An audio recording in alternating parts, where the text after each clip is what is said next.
Bienvenue au château de Montal, un magnifique château de la Renaissance française situé dans le Lot, à Saint-Jean-de-Lespinasse, à proximité de Rocamadour. Remontons un peu le fil du temps. Le domaine où se situe le château ne s'est pas toujours appelé Montal.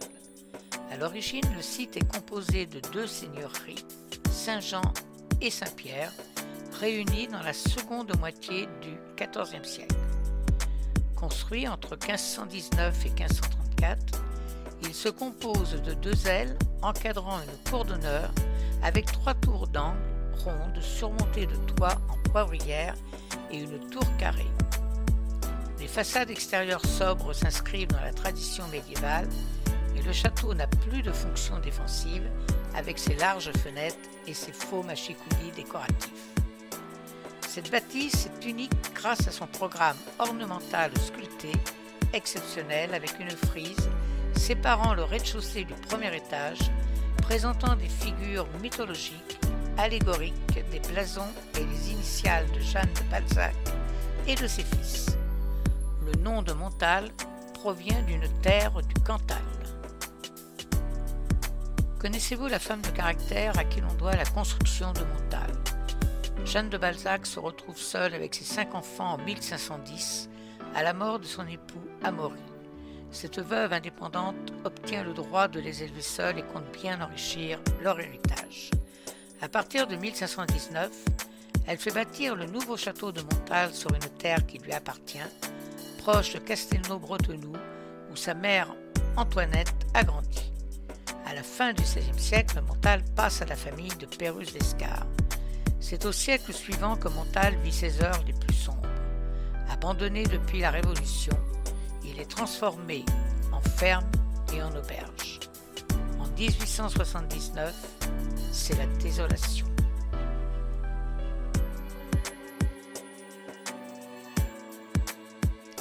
Un spéculateur achète Montal pour revendre ses précieux décors sculptés. Au début du XXe siècle, Montal est sauvé par Maurice Fenaille, grand industriel et incontournable mécène de l'époque. Cet homme très fortuné rachète la bâtisse et le domaine en 1908. Il réalise le défi de restaurer le château en 5 ans seulement. Il retrouve la plupart des décors et fait reproduire les pièces manquantes par l'atelier de Rodin. Maurice Fenaille est parti à la recherche de magnifiques pièces de collection. Les textiles délicats et anciens ont été mis à l'honneur. Depuis le rez-de-chaussée, montez l'escalier d'honneur, puis entrez dans une pièce de votre choix. Vous y trouverez un décor mural au ton rouge qui ne manque ni de chaleur ni de splendeur.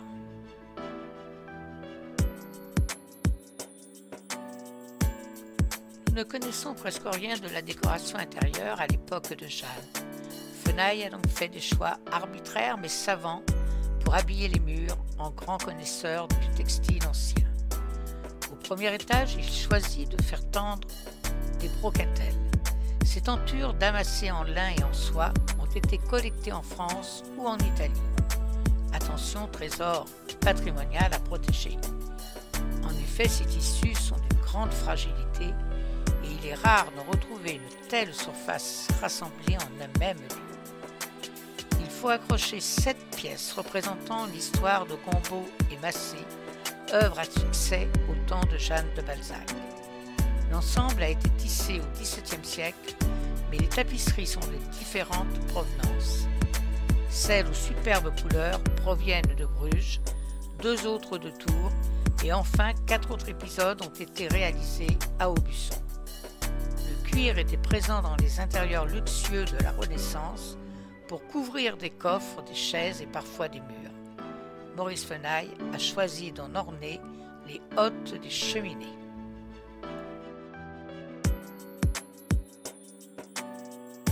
À la fin des travaux en 1913, en Grand Prince, il fait don du château à l'État. Pendant la Seconde Guerre mondiale, Montal a eu l'immense plaisir d'abriter de nombreux chefs-d'œuvre évacués du Louvre, dont la célèbre Joconde de 1943-1945, les protégeant ainsi des bombardements.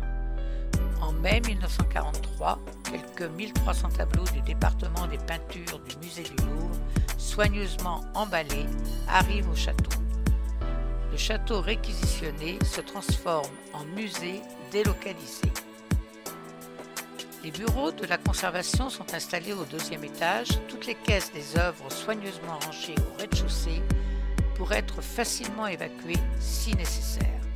La chambre haute, pièce placée au-dessus de l'escalier d'honneur, est alors dévolue au logement de plusieurs gardiens auxiliaires comme les combles des 2 logis. Le choix d'aménager la chambre haute pour évoquer les souvenirs de la Deuxième Guerre est donc devenu une évidence. 80 ans plus tard, cet espace ouvert pour la première fois au public retrace l'épopée des collections nationales et le fonctionnement du musée du Louvre en exil.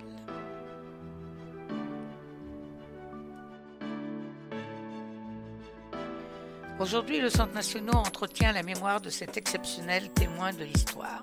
Face au riche programme décoratif de la cour, impossible de manquer les 7 visages mélancoliques qui nous observent. Jeanne est représentée entourée de ses proches.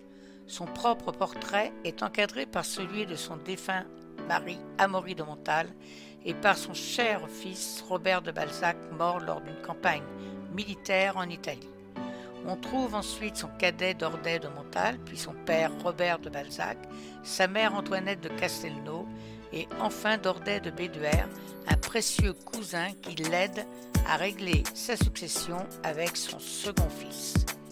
Il manque tout de même ses filles, mais rassurez-vous, une petite place destinée à leur blason de mariage leur a été faite à l'intérieur sur les décors d'une belle cheminée.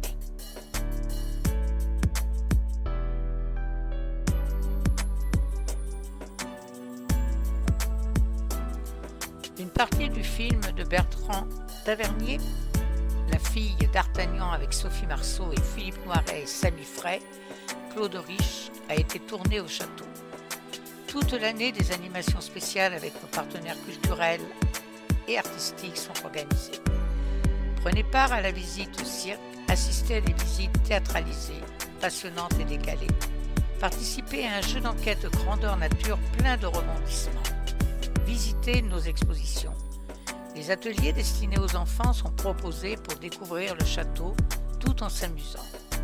Vous pouvez réserver en ligne pour la visite du château. Dans les environs, visite de grottes de Pêche-Merle comme celle des Merveilles à Rocamadour et dont les 7 sanctuaires et la forêt des singes. Pour l'hébergement des gîtes sont à votre disposition à proximité du golfe de Montal. Le gîte des écuries d'un ancien moulin, endroits pittoresques et d'autres en pleine campagne pour un séjour ressourçant, des endroits insolites et plus encore. Le gouffre de Padirac, la vallée de la Dordogne, Sarlat, Collonges-la-Rouge. Bonne visite et si vous avez le temps, d'autres belles aventures vous attendent.